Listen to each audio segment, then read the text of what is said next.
Саламатсыңар балдар. Биздин бүгүнкү кезектеги кыргыз тил сабагыбызды баштайбыз. Анда эмесе сабакка көңүл бурабыз. Биздин бүгүнкү темабыз бир жана көп маанилүү сөздөр. Балдар, биз сөздөрдүн маанилери боюнча эмнелерди билгенбиз?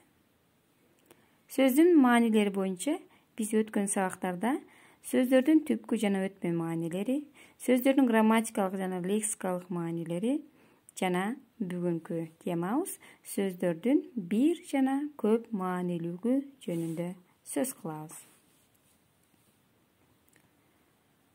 Демек, сөздөрдүн бир маанилүүлүгү эмне жана көп маанилүүлүгү деген эмне? Алар боюнча азыр түшүнүк алабыз жана көнүгүүлөр менен бышыктайбыз.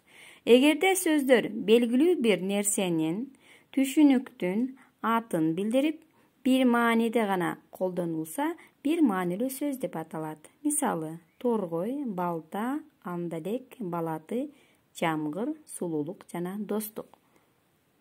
Ал эми көп маанилүүлүк сөздөр боюнча мисал келтирсек, бир эле сөздүн бир нече маанилерди билдириши сөздөрдүн көп маанилүүлүгү деп аталат.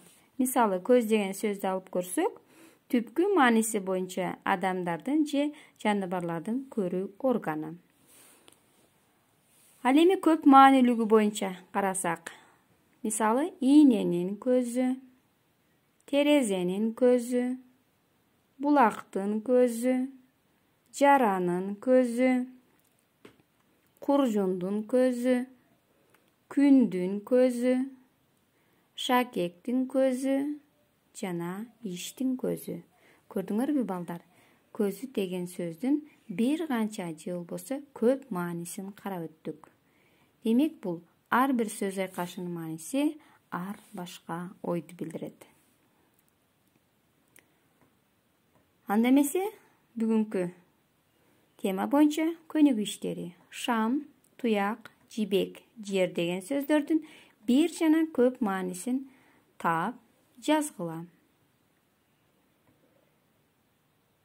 Тапшырма. Төмөнкү сөздөрдүн көп жана бир маанисин таап жазгыла. Бет, мүчө, ай, күн жана мал деген сөздөр. Бүгүнкү сабакка катышып, сабакка көңүл бурганыңар үчүн чоң рахмат. Оорубагыла, ийгилик, саламатта болгула.